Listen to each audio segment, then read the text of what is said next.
Today, we're going to be talking all about those great horror movies that without question did not need sequels.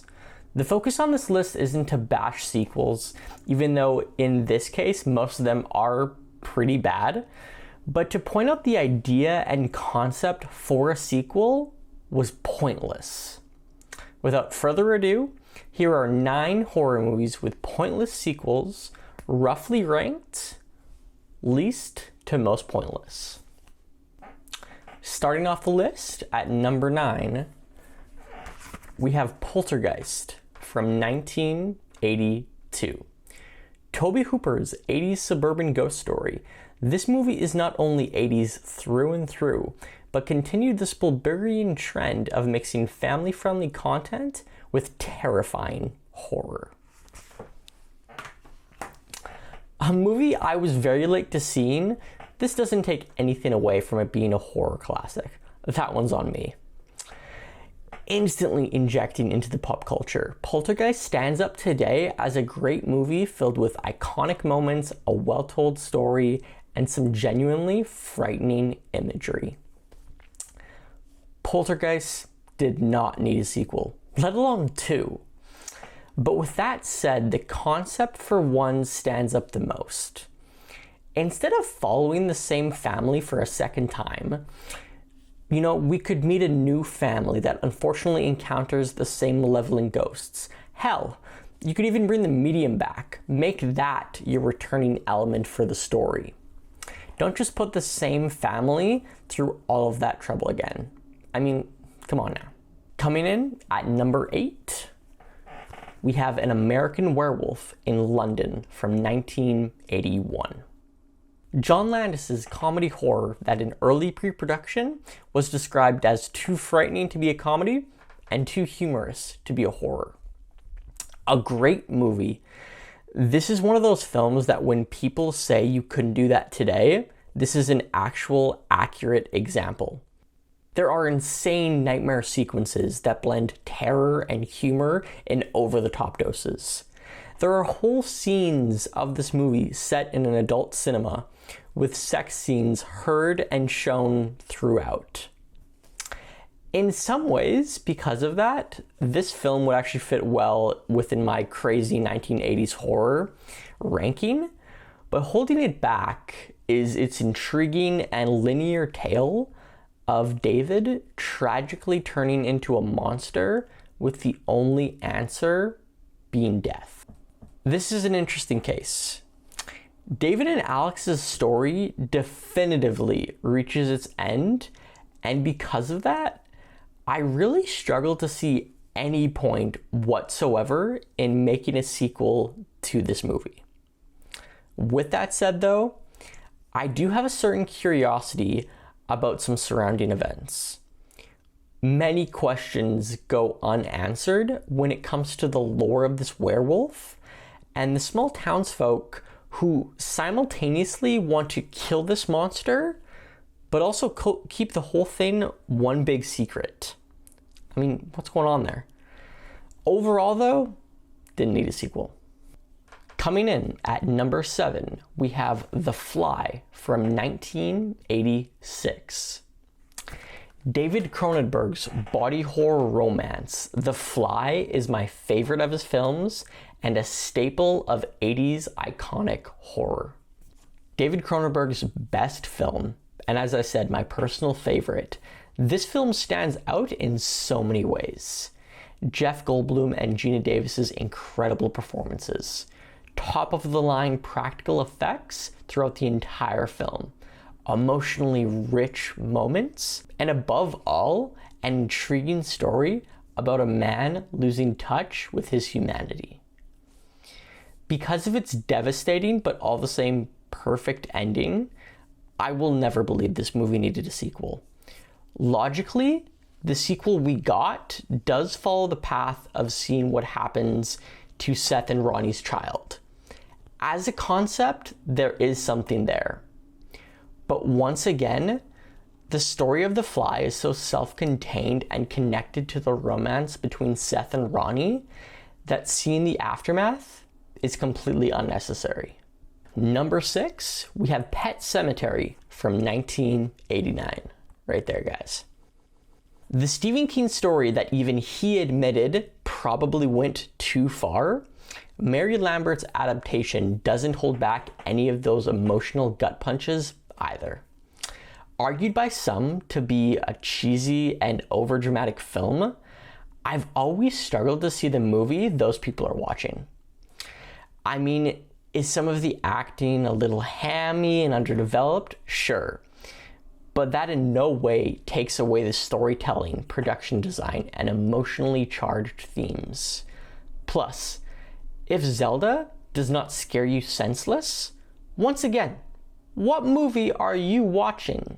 This is the point in the list where I'm not even going to attempt to justify a sequel. And don't tell me, but there's so many stories you can tell about those other people using the Pet Semetary. Nope, not buying it.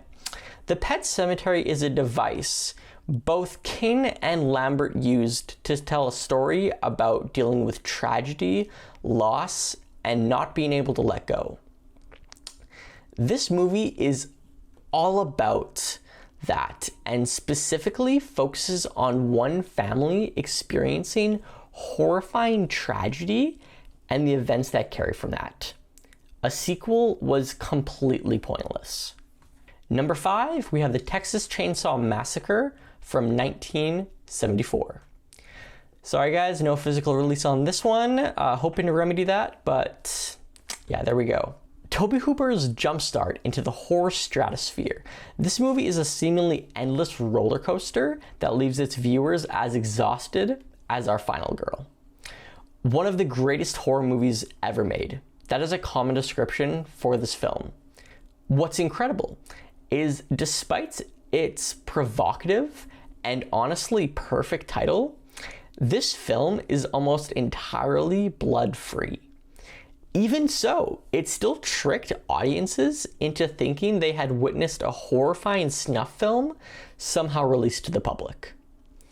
Disturbing imagery and raw performances blend together into one hell of a film that will always, at the very least, be an iconic example of independent filmmaking. Despite having the second most amount of sequels on this list, that fact only underscores how pointless that all was. This is a movie and experience that not only couldn't be replicated, shouldn't have been attempted. Sally, our final girl, goes through hell and just barely escapes from the pursuing Leatherface, the experience seemingly driving her insane. Leatherface operatically dances in the road with the chainsaw. None of that requires a sequel. The horrifying implications are plain to see.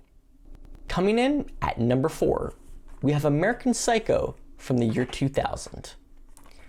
The movie that put Christian Bale on the map. This is a satirical blend of psychological horror and 80s yuppie culture.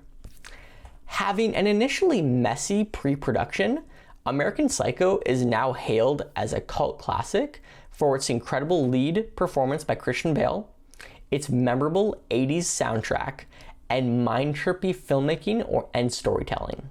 For example, all of Willem Dafoe's scenes were shot with 3 different character directions. One in which he knew Bateman was the killer.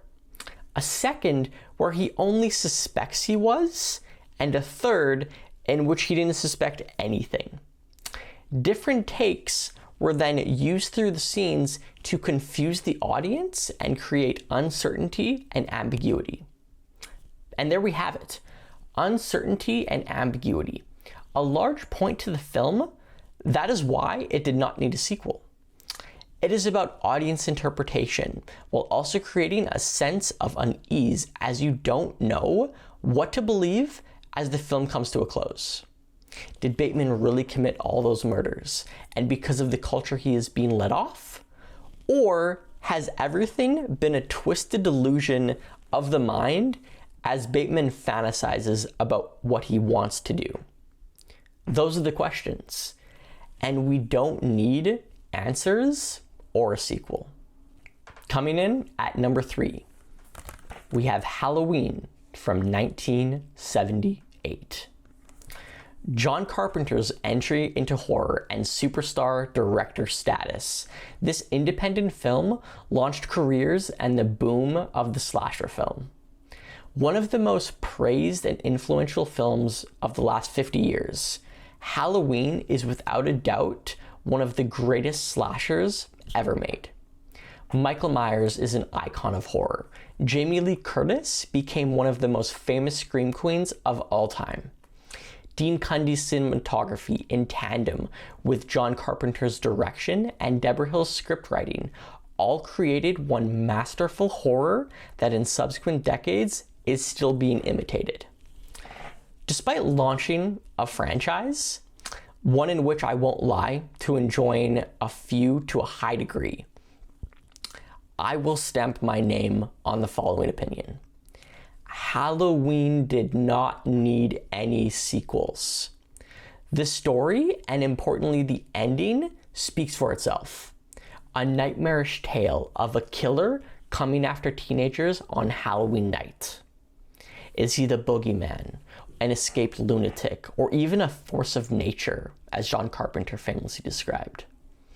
Those closing shots, as we hear Michael's breathing and don't know where he is, that is the ending this film and idea deserved.